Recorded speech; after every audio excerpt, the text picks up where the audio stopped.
Hey there, nation. Welcome to the show. We help you to play miniatures wargaming on a budget. It is I, Commander CheapSkate, and today is another edition of Tales from the Underhive. This is Necromunda Battle Report number 30, and this is what's called a Lord of the Spire scenario. Basically what happened is that one of our viewers from my channel, his name is Jensen Quinn, he made a pretty interesting suggestion on my last Tales from the Underhive Battle Report. He suggested that we play kind of like a King of the Hill style game where there's like a huge tower in the middle of the board, and the first game that makes it to the top actually wins it. And so because my friends wanted to do kind of like a four-way death match for the other half of the campaign, just like we did for the Dome Rush for the last scenario, we decided to do this one. So Jensen Quinn, this was dedicated to you for giving us such a great idea to play for another battle report. So once again, we're playing a Lord of the Spire scenario. We got 4 gangs fighting in this one, just like our last Dome Rush scenario. We have the Killjoys of House Escher, the Precinct 13 of the Adeptus Arbites Enforcers, the Iron Sights of House Orlock, as well as the People Eaters of Scavvies. So we're going to go through the list real quick and go through the rosters. I'm going to show you photos of each of the gangs. You can see the corresponding rosters for each one. If you want to pause and take a look at exactly what the gangs is bringing, what their stats are, feel free to pause at your own choosing. With that being said, let's put on some background music and we'll go through the list real quick.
Alright, ladies and gentlemen, let's go and talk about scenario rules as well as deployment. As you can see, we're fighting at a 4x4 table, and like I said before, the scenario for this battle report is called Lords of the Spire. The goal of the battle report is to be the gang that gets to the top of the tower first. Now, there's 2 ways you can really about doing that. First of all, you could race your troops towards the center of the board.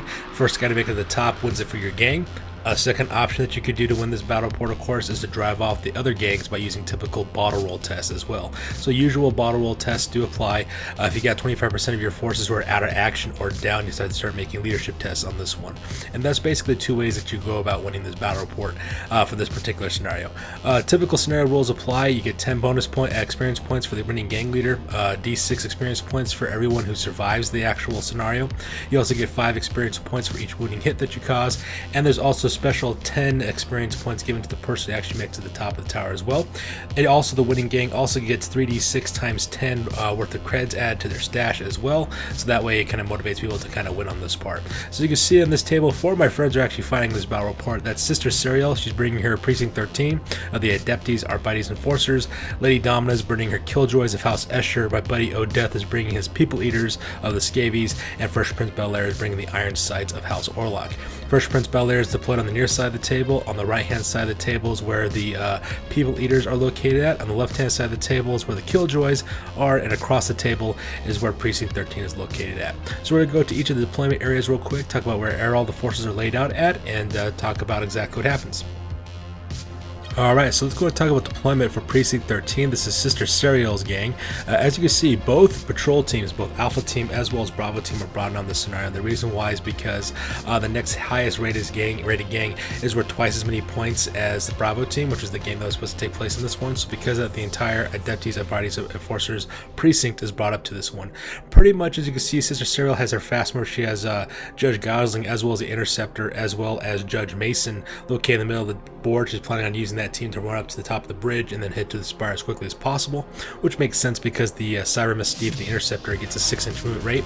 On the left hand side, she also has a couple of her forces as well. She has Judge Drake, who is the heavy, armed with a heavy stubber, as well as Judge, I believe it's Titus? No, Judge Cold. That guy's armed with a bolt gun. They're right beneath that ruins the building there. On the very far left-hand side, of course, you have Judge Herschel, as well as the combat shotgun wielding Judge Titus, who's located on the left-hand side. Of course, on the right-hand side, she's got another fire team as well. Leading that is Judge Benoit, that's the Bravo team leader. Right behind him is Judge Fear, who's the sergeant for this precinct. And then right behind them, of course, you have Judge Darko, as well as Judge Vasquez. Those guys are the heavy, who's armed with a flamer. That's Judge Vasquez, and then Judge Darko is armed with a combat shotgun. And so she has her forces pretty good. She's watching her flanks because she has the people eaters on the left hand flank. She's also got the Killjoys on the right hand side, and she also has enough forces to kind of run down the center of the bridge to seize the objective on this one.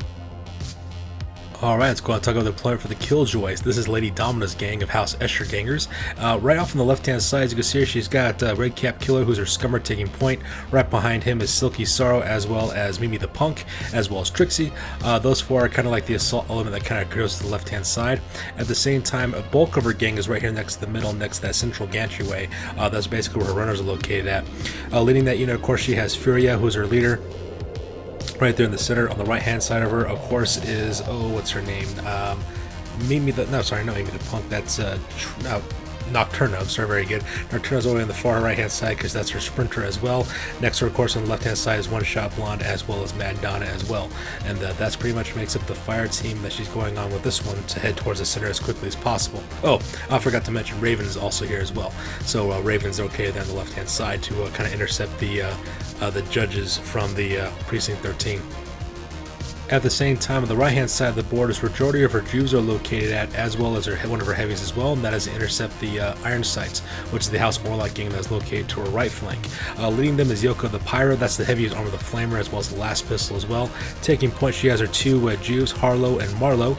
Those both are armed with last pistols, chain flails, as well as swords. And of course, right behind her, she's got Lucky Lucy, who's a pretty interesting character. That character can both shoot and run at the same time, because she's got the hip shooting ability, which is actually pretty good. So pretty good assault style kind of right hand flank defense for her deployment. So that'll make up the deployment for the Killjoys. Alright, so now it's time to talk about House Orlock's The Iron Sights. This is my buddy Fresh Prince Bel-Air's gang. As you can see, a majority of his gang is located right in the center of the board. At the very top of the screen, located where that central gantryway is, so that way they can run as quickly as they can to that tower, is pretty much a squad of Juves. He's got Wes, Toady, as well as Rictus. All three of those guys are armed with pistols as well as close combat weapons. Those guys are kind of expendable, so it kind of makes sense why my buddy Fresh Prince Bel-Air would kind of send them forward, not kind of like a Suicide Squad type situation. Right behind that berm with the barbed wire on the top, so on the left hand side, that's Johnny the Boy. That's a ganger who's recently came up to the ranks very quickly, came to be a assault and close combat beast, so that guy's also pretty good as well. And right next to him, of course, is Kundalini. That guy's armed with a shotgun as well as an axe, and right next to him, of course, is Clunk. That's another shotgun wielder as well. And behind that line, behind the berm, that's the Toe Cutter himself. That's the leader of this gang, and he's kind of positioned himself so that way he can give leadership bonuses to most of his gang members. Also, if you notice on the right hand side, he's also got a little assault team to deal with the people leaders who are to his right flank. He's got two of his heavies, which Bubba Zanetti as well as No Face. Those two heavies are armed with flamers as well as pistols. And then right behind them, of course, you have, what's his name? Not Diabondo, I'm sorry. His name is, what is his name? Mudguts, that's his name. He's a ganger who's armed with a plasma gun as well as a bolt gun. So pretty heavy kind of right-hand flank assault element as well. And on his left-hand flank, occupying the building, as you can see that you got that little squad of Killjoys right next to them to the left. He's got a couple of his gang members located there as well. He's got Starbuck on the right-hand side. That's that really deadly sniper who's armed with twin bolt pistols. He's also got a silenced hunting rifle. He's got gunfighter, marksman, rapid fire. That guy's extremely deadly. Right in the center, of course, you have the Knight Rider who's armed with a heavy stubber as well as a stub gun. That guy's pretty deadly too. He's pretty reliable with using that heavy machine gun to kind of lay down the fire and to kind of protect his guys at the same time as well. And on the left-hand side, of of course, you have Diabando. That guy's armed with a sword as well as a last gun, and he's got a hotshot power pack as well, so he's pretty deadly as well. And that pretty makes up his left-hand flank. And finally, lined up against the right-hand side of the board is the People Eaters. This is my buddy O'Death's Scavvy gang. As you can see, his entire gang is kind of set up in a straight line shot all the way down the right-hand side of the board. He's kind of got his gang organized into smaller fire teams, kind of spread out in order to deal with the iron sights on the left-hand flank, as well as Precinct 13 on the right-hand flank. And he's also got some runners in the center of the table to try to get to the tower as quickly as possible. Alright, starting off with his left-hand flank, he's got 2 of his Plague Zombies. He rolled up 4 of them on this one, next to the MCI chemical tanks right there, taking point. Right behind them, of course, is Sockhead as well as Binbag. Those guys are armed with pistols as well. They got several agility skills as well that kind of help them out deal with any trouble that ends up coming their way. And right next to the right is his first set of runners. He's actually got 2 3-man squads of runners to head to the tower on this one. Taking point is Blood Razor. That guy is a mutant, who's armed with a mutant claw. He's also got a bullet pistol as well as a massive axe as well, so that guy's pretty deadly in close combat. Right behind them, of course, you have the Oculoid as well as Beaker. Those 2 guys are armed with blast guns as well. They're also equipped with mauls. They got a series of kind of like agility skills, so kind of dodge and get out of combat and kind of swoop around and make problems for any members who are trying to shoot at him from a long distance. And in the center, taking place next to that gantry walkway, is his second team of runners. He has his leader, Bloodwing, who is a mutant armed with wings. He's also got a last gun with infrared sights. That guy's actually a pretty deadly mutant, considering he had to rise to the ranks to lead this gang, because the original leader, King Slender, got enslaved by my gang, which is the Jury, so that's kind of cool. To the right of him is Longcoat Killer. That's another mutant who's also equipped with wings as well. He's armed with a shotgun as well as a power sword. And then right behind them, kind of taking place on that little ramp there, that guy's Hoodie. Hoodie is the member of his gang who's got sprint, so he moves up a full 12 inches when he wants to run, so that guy's a very, very quick mover as well. And of course, on the right hand side, you got your kind of like your flanking element. You got 2 more Plague Zombies as well as a Nerf Herd. You got Nerf Herder number 2. That's a mutant who's got the bloated ability. He's got an odd pistol and maul. He's kind of leading up his Nerf number 1, who's a beast. He's got the 2-headed mutations. He got Berserker, Charge, Dodge. He's armed with twin stub guns with dum bullets. He's also got an auto gun, so he can shoot at long range as well. He's also got impressive scars. He's carrying 3 wounds, toughness 4. Nerf number 1 is a supreme killer. And then right behind him, of course, you got Nerf number 2 on the left-hand side. That guy's armed with a blunderbuss as well as a Tox Bomb. And then also on the right-hand side is Nerf number 3. He's armed with a stub gun as well as a Tox Bomb as well. And so that's kind of like a good little security right-hand element to deal with the Precinct 13 coming their way. So that being said, ladies and gentlemen, we're going to roll off for initiative on this one and talk about exactly what happens to each of the turns. The initiative order goes with Precinct 13, followed by the Killjoys, followed by the Iron Sights, and lastly by the Scavvies of the People Eaters. So with that, because of that, we go to top of turn number 1 for Precinct 13. Alright, and that takes us to top of turn number 1 for Precinct 13. This photo is taking after the movement phase. As you can see, for pretty much for the most part, the Sister Serial takes her forces, kind of scatters them, and starts protecting both her flanks on the left-hand side from the People Eaters, as well as her flank on the right-hand side from the Killjoys. And she also commits her assault element in the center to head towards that tower in the middle of the table there. So you can see both the Interceptor as well as Judge Gosling and Judge Mason. Those guys make their way to the top of that walkway and start making their way towards the center portion of the table to get to the tower. At the same time, the left-hand side there, of course, you got Judge Herschel as well as Judge Titus. Those guys are taking point to kind of deal with that herd of Nerf Herd coming their way, as well as the zombies. At the same time, on the top of that little gantry there as well, you also got Judge Drake as well as Judge Cold. Both those guys climb to the 2nd floor, so that way they have a good vantage point to take out any People Eaters coming their way on the left-hand side. On the right-hand side, you also have Judge Fear as well as Judge Fear as well as Judge Darko. Those guys move up to the right-hand side into the MCI chemical work tanks, so that way they get clear shots that rubble the wall to hit the Killjoys on the right-hand side. At the same time, they also move up. They also move up a couple inches. Judge Benoit, who's got a suppression shield right behind him, is Judge Vasquez, who's the guy armed with the heavy flamer. Makes sense because Judge Benoit can draw fire with his shield and get up to like a 2-up armor save, so that'll help him out. And then Judge Vasquez can clear anybody out with flamethrower fire at the same time. So, like I said before, pretty smart little movement there that Sister Serial did for this one. Here's a better angle of Judge Herschel as well as Judge Titus getting ready to engage the Nerf Herd on the left-hand side. They're also supported by Judge Cold as well as Judge Drake, who got a pretty good sniper's advantage from the top of their building to the People Eaters there on the left-hand flank. And here's a close-up of the right-hand elements. As you can see, you got Benoit and Vasquez on the left-hand side, getting ready to try to charge around that corner so that way they can deal with the Killjoys. And also you can see there on the right-hand side, you got Judge Fear as well as Judge Darko, getting ready to open fire to that gap in the wall towards where Red Cap Killer is located at, as well as maybe the Punk. And finally, here's a center shot of the assault team heading towards the gantry. You got Judge Mason in the back, as well as the Interceptor and Judge Gowsley taking point, running along this gantry trying to get to the tower. So with movement phase over with, we go directly to the shooting phase. And First Blood ends up going with Judge, I believe it's Judge, not Judge Herschel, it's Judge Mason, no, not Judge Mason, I'm sorry, Judge Cold. I'm sorry, I get these names all mixed up. You gotta remember, these are not my gang members from my rosters, so I have a really hard time remembering their names. So the very first shot goes to Judge Cold. He manages to put down Nerf number 1, as well as a support fire from Judge Drake as well. So you can see that Nerf number 1 is now down. He's also used up all 3 of his wounds. He also has a flesh wound as well. So until he rolls up another 3 or 4, until he rolls a 5 or 6 or a 1 or 2, he's pretty much down until he rolls that off. Unfortunately for him, because he got shot so bad, anybody within 2 inches had to take a panic test. Nerf number 2, he had no problem passing his leadership test, so he stands his ground. At the same time, though, Nerf 2 and Nerf number 3, those 2 guys failed the leadership rolls. As you can see, that they rolled 7s for their kind of like to scatter at that point, because they saw their buddy just get wasted right before their eyes. So as you can see, here's Nerf number 2. He just heads up 7 inches past that gantry because he's trying to get away from the hell that's opening up on his friends, and he doesn't want any part of it. And Nerf number 3 also dive bombs out there, heads to the right hand side to Alexander's department store because he doesn't want to get shot by a fully automatic heavy stubber either. So that pretty much makes him shooting here on the left hand side, left hand flank for the Precinct 13. Now on the right hand side, what ends up happening is a couple of things. First of all, Judge Mason, as well, sorry, not Judge Mason, Judge Benoit, who's got like kind of like a little bit of an angle to open up onto Redcap Killer. Judge Mason, as well as Judge Fuhrer, both pop and also wound Redcap Killer, so he is down. They use up both of his wounds. He also suffers a flesh wound as well, as you can see there as well for his very first wound, so he's got -1 to his shooting ability. At the same time, they also shoot him again and also put him down that part as well. So he's kind of laying there as well, just kind of laying down because he's out of action.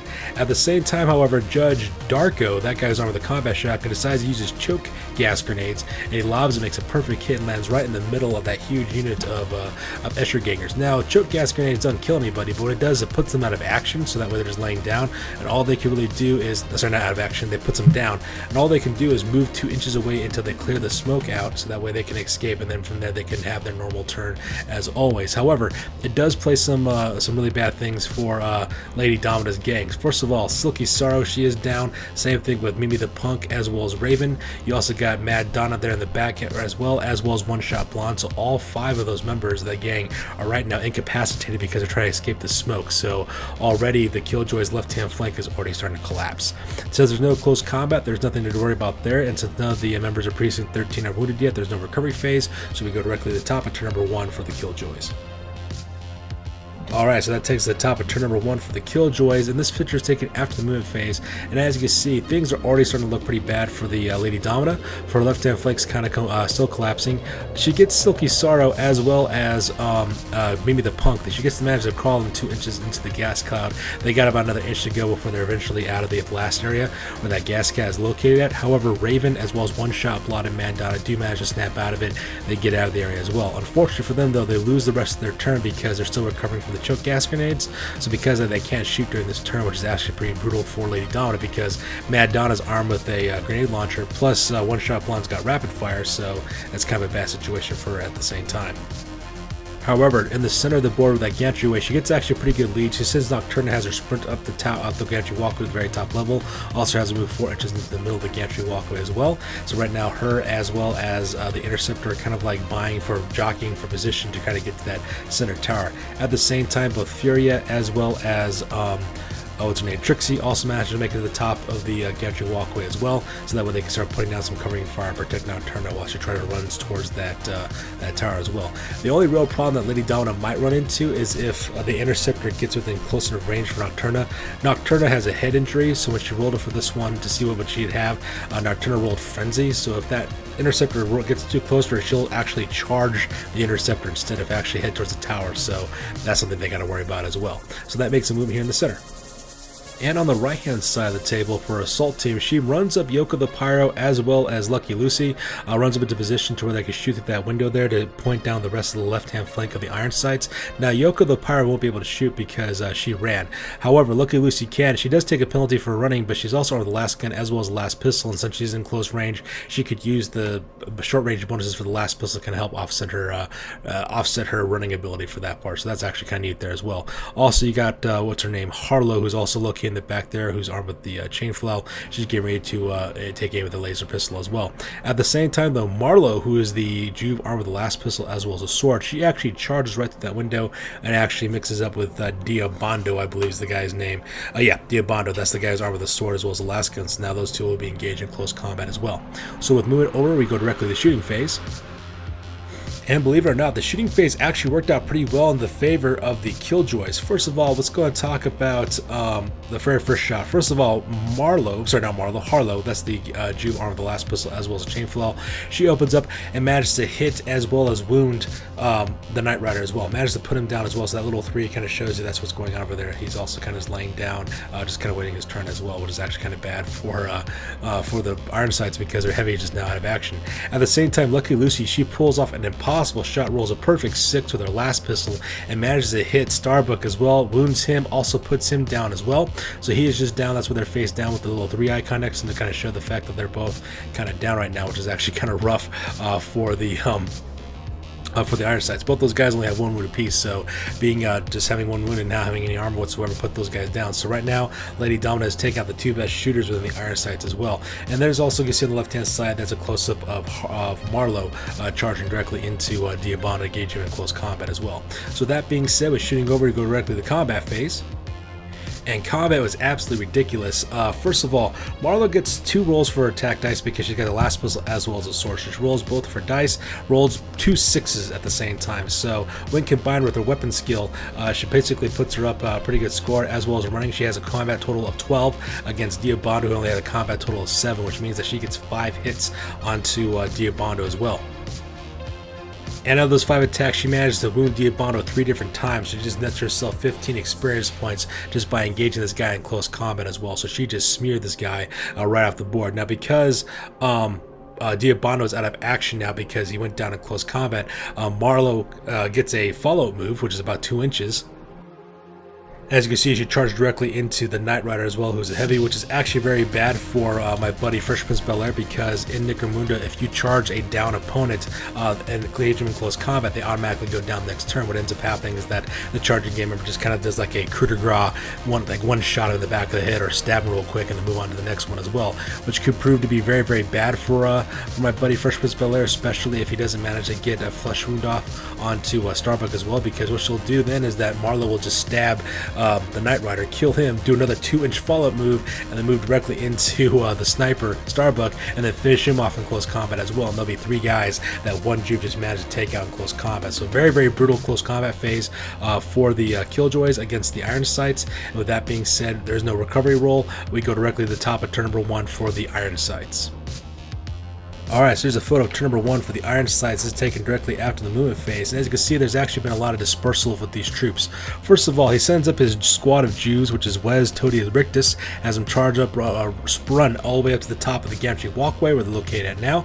So there are all those 3 guys are heading their way towards the center tower as well, and then ready to shoot anybody that comes their way as who's stopping them from getting to the tower. At the same time, pretty much the majority of the gang, about 4 guys on the bottom of the screen there, they start moving left towards Alexander's apartment store to kind of seal the breach that the Killjoys are making by assaulting the left-hand flank. You got Toe Cuddle in the lead, as well as Kundalini, as well as Clunk, as well as Johnny the Boy. Those guys trying to deal with whatever Killjoys come through that department store there on the left-hand side.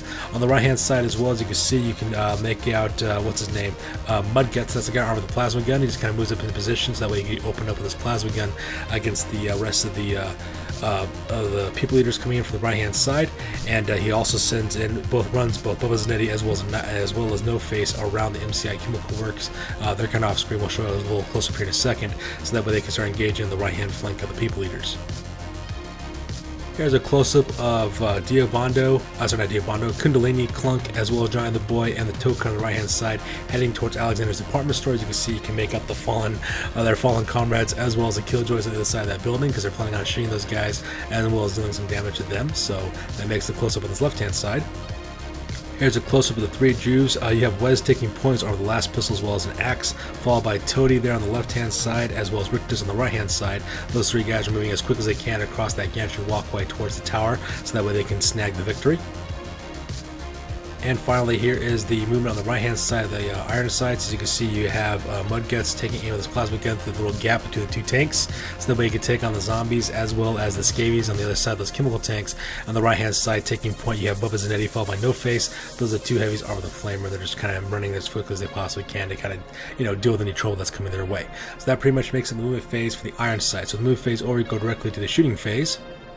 And during the shooting phase, most of the shots the iron sights pretty much miss except for the toe cutter. The toe cutter uses rapid fire ability, opens up with his 1 in a million bolt gun, manages to put 2 wounds onto onto Harlow. Yeah, Harlow is her name. That's the Jew who's armed with the last pistol as well as a chain flail. Managed to put her down and put her down right now. Didn't roll her out of action, so she's laying there kind of bleeding out.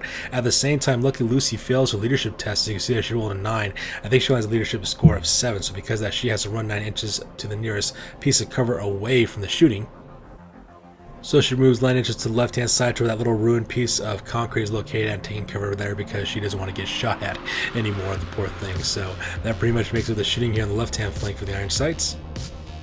And on the right-hand flank, Mudguts takes aim with his plasma gun, opens up with the heavy setting on that part, manages to get 3 shots off of that plasma gun, manages to put down and take out of action the very first plague zombie that's kind of taking point there. So that guy will be going out of action. At the same time, he also shoots and wounds twice Binbag, who's the Scavvies right behind that zombie there, managed to put not only a flesh wound on that guy, but his second roll off for a second wound also puts him out of action as well. So 2 members of the People Eaters are right off the bat just out of the game because they got shot at by Mudguts. When Mudguts rolled to see if his weapon went hot or not, basically it just rolled a 6 on that one, so he got really, really lucky. He was kind of rolling on the box for Prince Bel-Air was on his rolls, and so because of that, he just can't use his gun for the next turn, but it's not so big deal because Mudguts also is packing a bolt gun, which is pretty deadly as well, so he can use that. And with that makes it the shooting here on the right hand side. And with that being said, we go directly to the combat phase. And in close combat, Marlo has no problem inflicting the last wound needed to take out the Knight Rider, so he automatically goes out of action as well. So that's pretty rough. You got 2 members of the gang who are already out of action, and then she falls up directly into Starbuck as well, which could be really, really bad for my buddy Fresh Prince Bel-Air because next combat phase, Starbuck will automatically go out of action because he is already down. For the recovery phase, since everybody who's kid recover is engaged in close combat right now, there's really much that they're doing there. So because of that, we go directly to the top of turn number 1 for the People Eaters. Okay, so this photo is taken directly after turn number 1 for the People Eaters, and this movement is taken after the movement phase. As you can see, a lot of movement is starting to take place for the People Eaters, especially as they're trying to move to the right-hand side to deal with Precinct 13. A couple of their guys on the right-hand flank is collapsing. One guy is put down, the other ones ran away because they failed leadership tests, so because of that, they're trying to advance as quickly as possible. Starting on the left-hand side there, you got Bloodclaw also leaving both Beaker as well as Ocula. They start moving up to the other side of that little pile, take some cover from the oncoming fire from the iron sights. At the same time, they can also lay down a base of fire at those 2 leading judges on the right hand side. At the same time, in the center you have both Longcoat Killer as well as Bloodwing, followed by their guy Hoodie who's sprinting up forward. They're halfway through the gantry, making their way towards that center tower. At the same time, Nerf number 2, Nerf number 3, as well as Nerf Herder start moving their way towards those 2 judges as well, seeing that the zombie just kind of stumbles forward rapidly to try to kind of deal with that at the same time. So that pretty much makes it the movement here on the right hand side.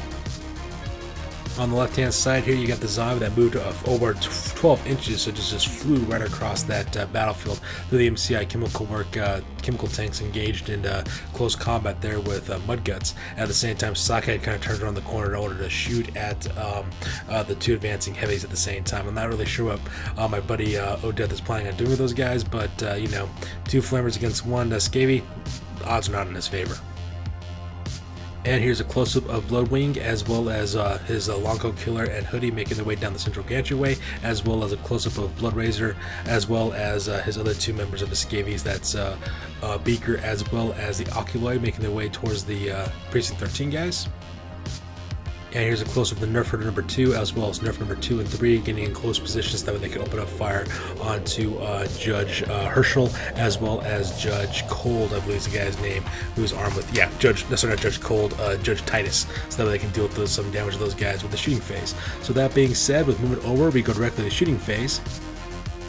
And it's also Nerf number 3, I believe, that also causes some hits as well. He throws his Tox Bomb directly at the, yes, Nerf number 3. He throws his Tox Bomb directly at Judge Titus as well as Judge Herschel as well. And manages to inflict some wounds on both those guys as well, getting him 10 experience points. For the rest of the shooting, though, the rest of them kind of failed their shots. They also misfired horribly on that part as well.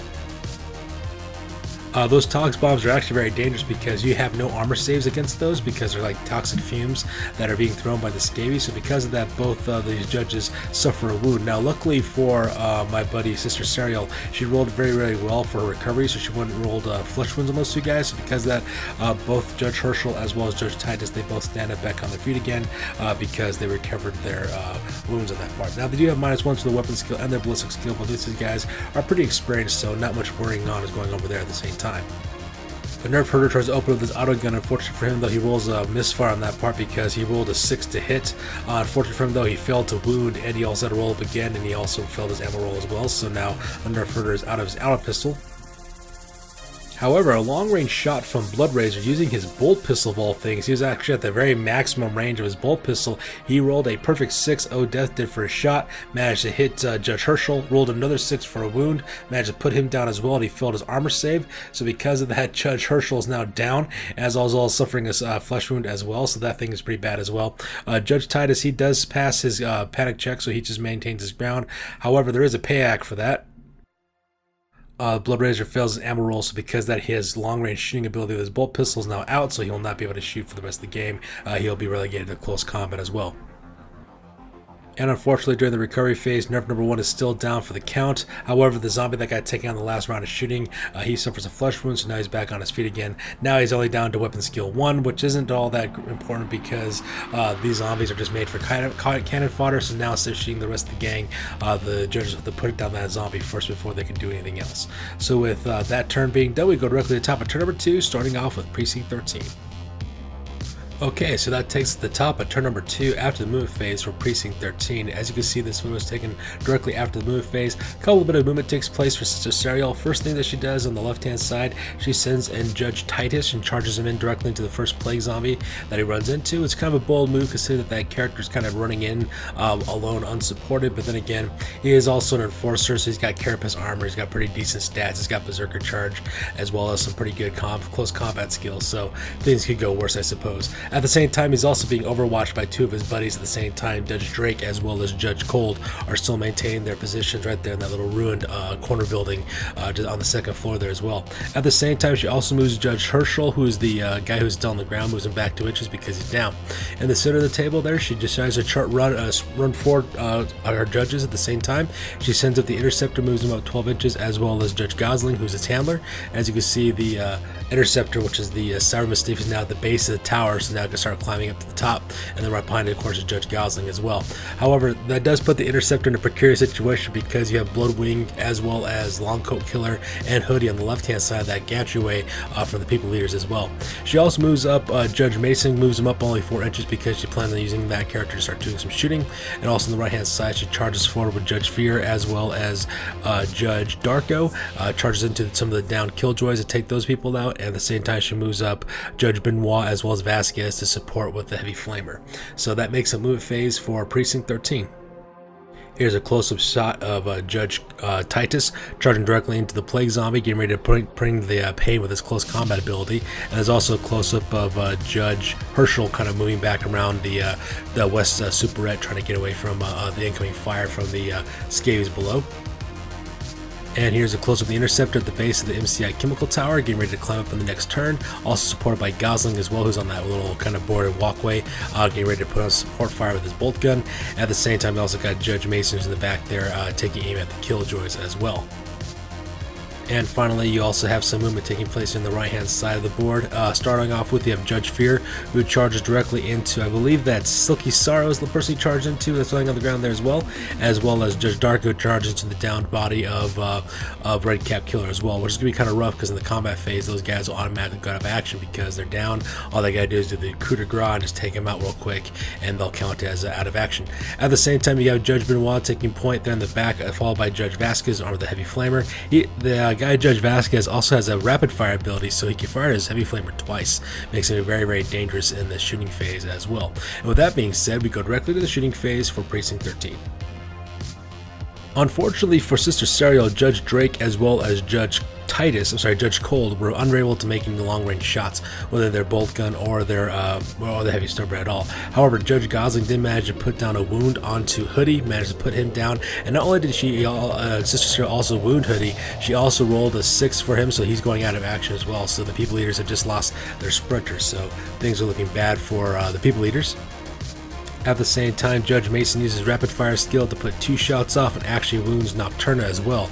Managed to put her down for the count by inflicting 2 wounds upon her, which is pretty good for the Precinct 13, because now the Killjoys have also lost their sprinter as well. Unfortunately for Sister Sarah, when she rolled off to see exactly what happened to the injury, she rolled down, so that character's kind of laying down now for the turn, so all they can do is really just crawl forward 2 inches until they can get back on their feet again. So, but then again, not a bad shot considering.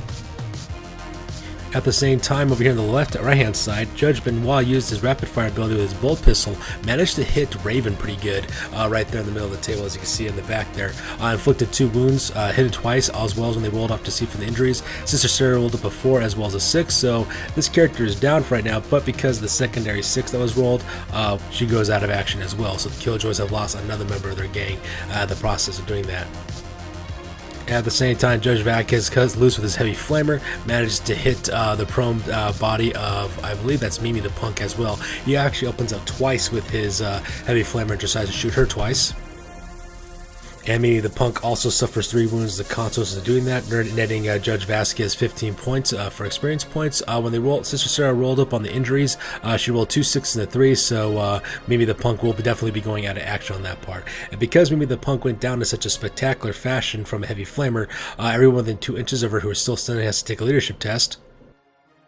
Unfortunately for Lady Domina, Mad Donna, who's the heavy arm of the grenade launcher, fails her panic test. She also rolls an 8 for the 2d6 to see how many inches she runs away. And she takes off running from the hills, getting ready to join Lucky Lucy as well, because she's just absolutely terrified watching Mimi the Punk get incinerated alive, basically, with that Heavy Flamer for Judge Vasquez. So with the shooting phase over for Precinct 13, we go directly into the close combat phase. And on the right-hand side, Judge Fear as well as Judge Dark had no problem inflicting the last killing blows they needed to take out Red Cap Killer as well as Silky Sorrow. They also fall up 2 inches and head to the base of that walkway. And you gotta feel bad for One Shot Blonde, because now she's staring down an entire, basically entire fire team all by herself on the situation. Meanwhile, on their left-hand flank, the fight between Judge Titus as well as the Plague Zombie goes very well for Sister Serial. Ends up that Judge Titus ends up with a combat score of 10, while the zombie only ends with 7, which gives it a 3-point difference in causing injuries. In the end, Judge Titus managed to inflict 2 wounds onto the Plague Zombie, earning himself 10 experience points as the process of doing that. And plus, since the zombie went down in close combat, it automatically goes out of action. So with the combat phase over, we go directly to the recovery phase. And in the recovery phase, Judge Herschel's still down, so he just moves back another 2 inches as well and just kind of waits his time for him to basically get back on his feet again. So that ends up turn number 1 for the Precinct 13, a very, very powerful and beneficial round for my friend Sister Serial. So that being said, we go directly to the top of turn number 2 for the Killjoys. Alright, so we get to the top of turn number 2 for the Killjoys, and unfortunately, because of all the casualties they take, they have to take a break test. Lady Domina rolls up for her leadership score. For Furia, she rolls a 10 on that part, which kind of exceeds Furia's leadership ability, so because of that, the Killjoys bottle out and they abandon the battlefield. So with that being said, we go to drop turn number 2 for the Iron Sights. Alright, so with the Killjoys gone from the battlefield, we go directly to the top of turn number 2 for the Iron Sights. You can see in this photo, my buddy Fresh Prince Bel-Air starts maneuvering his troops away from the Killjoys because the Killjoys are no longer a problem, and starts heading them closer to the center of the battlefield. First of all, he sends his 3 Juves, Wes, Toady, and Rictus, runs about another 8 inches towards the base of that Chemical Works tower so that they can start climbing that and hopefully secure victory for the game. At the same time, he also sends Clunk as well as Kundalini, his 2 shotgun wielding guys, runs them over the burn, heads them heading towards the center of the board so that way they can engage more of the People Eaters as well as Precinct 13, followed closely on the left-hand side by, what's his name, the Toad Cutter as well as Johnny the Boy as well. And also on the right-hand side, Mudguts is still engaged in close combat with that Plague Zombie, and you also got the Knight Rider as well as Zanetti moving up 4 inches and getting them ready to aim their flamers at Sockhead there on the right-hand side. Here's a close-up of all 3 Jews, Wes, Toady, as well as Rictus making their way towards the MCI Chemical Works. They can just walk down the little gantry there and start climbing the tower, and hopefully they can beat the Interceptor. And here's a close-up of the majority of his gang in the center, heading towards the center of the board. You got Clunk on the left-hand side, followed by Kundalini on the right-hand side, and then behind them, of course, you got the Toad Cutter and Johnny the Boy take up the rear. And over here on the right-hand side, Mudguts is still engaged with the Plague Zombie. Their combat phase went kind of fluffy, so they really didn't cause any damage to each other. And also on the very far right-hand side, you got No Face, as well as Bubba Zanetti getting ready to cut loose with their flamers onto Sockhead. So with that being said, we go directly to the shooting phase. And in the shooting phase, they both cut loose with their flamers, No Face, as well as the Knight Rider. Both have scored hits as well as wounds onto Sockhead. The Knight Rider actually, sorry, not the Knight Rider, the Bubba Zanetti actually put him down for the count on that part. So you see a little 2 there icon, or is the fact that he's down. But at the same time, however, it's the No Face that actually puts on the finishing blow, managed to put him out of action in the process of doing that as well. So chalk another kill for the Iron Sights. And also using the rapid fire skill, the Toad Cutter cuts loose with his bolt gun, add to the nearest target they can get to, which is Blood Razor, manages to inflict a wound on that guy as well. Unfortunately for him, Blood Razor, I believe, carries 2 wounds, I believe. Double check. Yeah. Oh, I'm sorry. Only causes 1 wound, so he actually does wound him, but he recovers a flesh wound, so he has -1 to his weapon skill as well as his ballistic skill for the rest of the game. So, yeah, that pretty much makes the shooting phase for the Iron Sights. So shooting phase over, we go directly to the combat phase. And the combat between Mudguts as well as the Plague Zombie ends up going to fluff. Both those guys have scores of 9, so they both basically just kind of end up in a draw, just like they did the last time they did combat. So Mudguts as well as the Plague Zombie still going for another round. So with close combat over, we go directly to the recovery phase. And unfortunately for Fresh Prince Bel-Air, where he rolled off for Starbuck, he rolled a 6, so because that Starbuck is also out of action as well, so that's actually kind of sad for the Iron Sights in this process. So yeah, that makes the recovery phase with that one. So with that being said, we go directly to the top of turn number 2 for the People Eaters. And due to the amount of casualties that they have, as well as people who are down, my friend Odeth has to take a bottle test. As you can see in this photo, he rolled like an 11, I think a 6 and a 5 for the Bloodwing at the, for his leadership test. So because of that, the People Eaters are broken and they have bottled out, and they also leave the battlefield. So with that being said, the People Eaters being done, we go directly to the top of turn number 3 for Precinct 13. Okay, so that takes us directly to the top of turn number 3 for Precinct 13. This photo is taken directly after the movement phase. And as you can see, a lot of movement takes place for the Precinct 13 such as Serial. She starts maneuvering a lot of her forces towards the center of the board. Right across from her are the Iron Sights. That's the last gang that's left on this table, so she decides to move up most of her forces to kind of deal with them. First thing she does, she moves up Judge Titus, actually runs him up 8 inches away from the West Superette to that little underpass there on the left-hand side, so that way she can start engaging some of the Iron Sights on the other side of the table.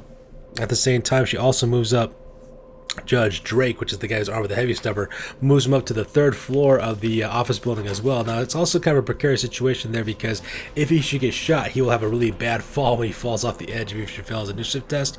But at the same time, though, it puts him in a perfect line of contact to take a shot at Wes, Toady, as well as Rictus, which is in that center walkway on the other side of that tower, or also to take out Kundalini as well as, what's his name? Kundalini and Mudguts? Sorry, not Mudguts. Yeah, Kundalini, Mudguts, as well as Clunk as well. They could also take him out with long-range fire from there as well.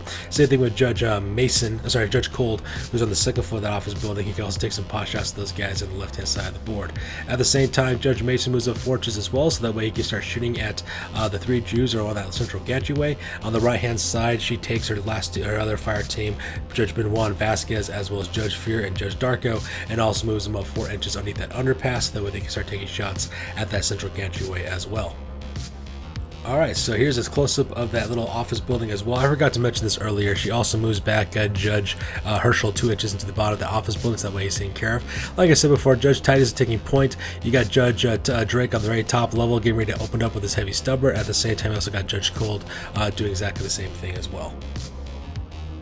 And here's a close-up of the Interceptor, who climbed all the way up to the balcony there on the MCI Chemical Tower. If the Iron decides to do nothing to stop the Interceptor from actually making it to the top of the tower, by the next turn, the Precinct 13 will win this, because the Interceptor does count as a member of the gang, and the Interceptor will get to the top of the tower. Unfortunately, because The Interceptor doesn't gain experience. If it does do that, the Handler, which is Judge Gosling, who's at the very bottom and the balcony down below, will get the experience instead. So that makes it the close-up here in the center. And here's a close with Judge Mason getting ready to aim with his bolt gun across the central gateway to where Wes, Rictus, as well as Tony are located at. So that Judge is getting ready to bring some firepower to bear. And here's a close of the fire team on the right hand side. You got Judge Benoit as well as Judge Drake make at the top there, getting ready to engage any targets they possibly can, as well as Judge Fear and Judge Darko as well, getting ready to take on some targets. So with that being said, we go directly to the shooting phase.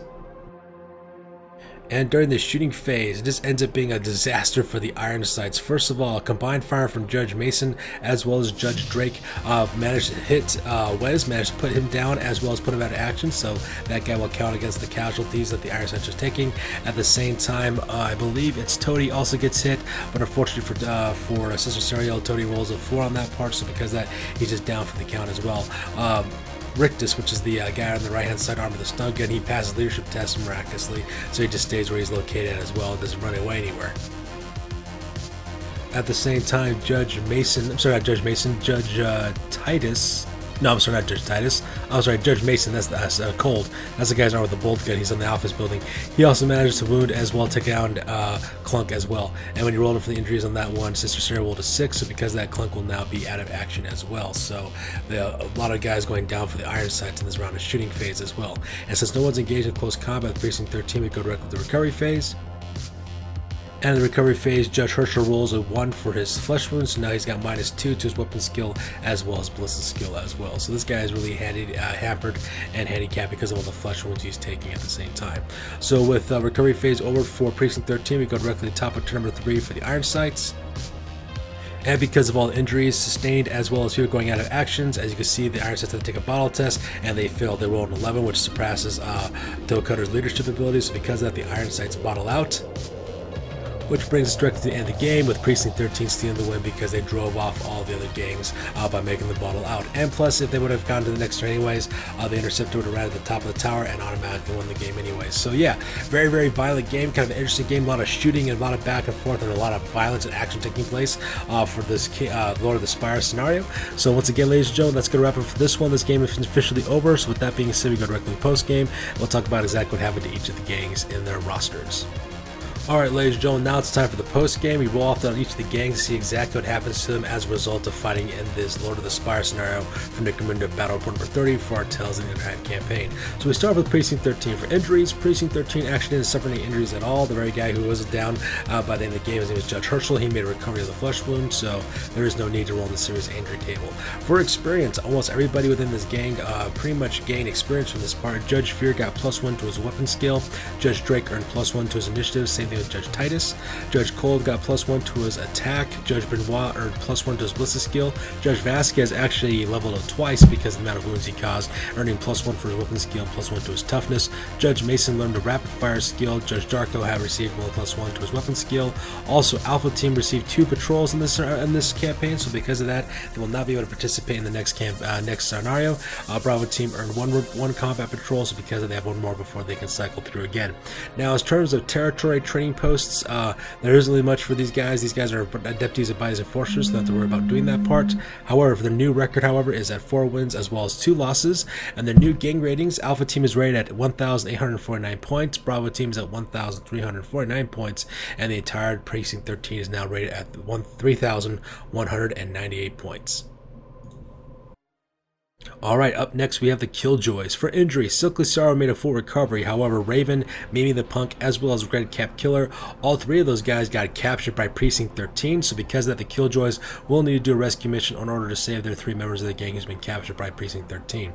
For experience, pretty much almost everybody in the gang earned experience. Fury received +1 to her wounds. Yoko the Power learned the armor skill. Lucky Lucy received +1 to her weapon skill. Silky Sorrow learned the dive skill. Raven got +1 to her wounds. Nocturna learned the ambush skill. Strix, she received +1 for weapon skill. Mimi the Punk earned +1 to her wound.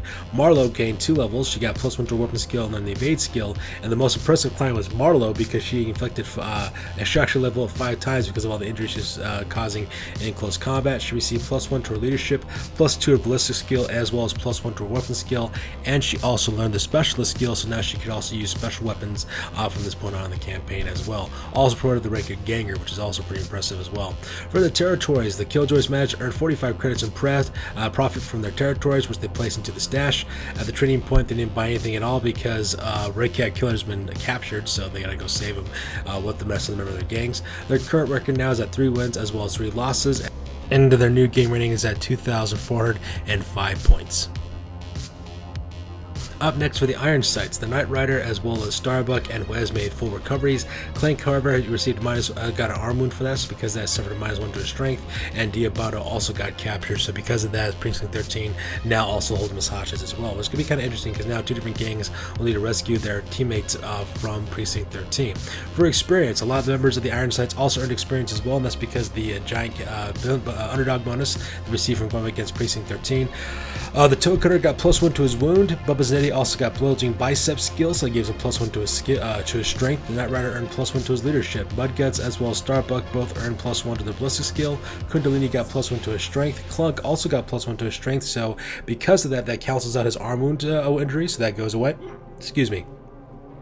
Diabando earned +1 to his ballistic skill. Wes leveled it twice, earning +1 to his leadership and learning the disarm skill.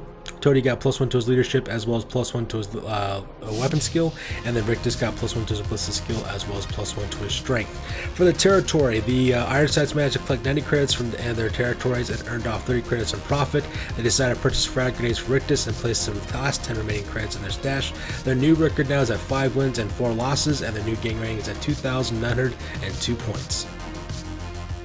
And finally, we have the People Eaters. So when it comes to injuries, Hoodie, Binbag, and Sockahead, all 3 of those guys made full recovery, so they lucked out pretty well on that part. And they also gained a lot of experience as well throughout the gang, and that's because of the underdog bonus they received from going against Precinct 13. Bloodwing learned the Berserker charge skill, so now that guy is even deadlier in close combat. Blood Racer earned +1 to his ballistic skill. The Nerf Herder number 2 actually earned 3 upgrades. He got +1 to his weapon skill, +1 to his toughness, as well as learning the dive skill. Nerf number 2 earned +1 to his weapon skill, and Nerf number 3 leveled it twice, earning +1 to his ballistic skill and +1 to his weapon skill. The Oculoid earned +1 to his weapon skill.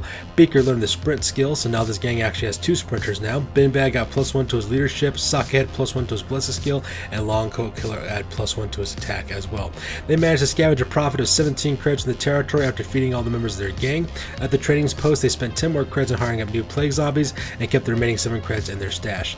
The People Eaters' new record is at 2 wins as well as 5 losses, and the new gang rating is at 1,584 points. So that's going to do it for this one, ladies and gentlemen. This is a really neat scenario going for Lord of the Spire. As always, you guys, please feel free to comment, like, and subscribe. Your guys' input is always appreciated. And stay tuned every Thursday where we actually put in these battle reports in normally. I put this on Sunday because of the weekend, how it worked out for us to play this game. So we'll go back to the regular schedule starting next week. So that being said, ladies and gentlemen, you guys will keep it easy, keep it classy. We'll see you guys in the next one. Peace out.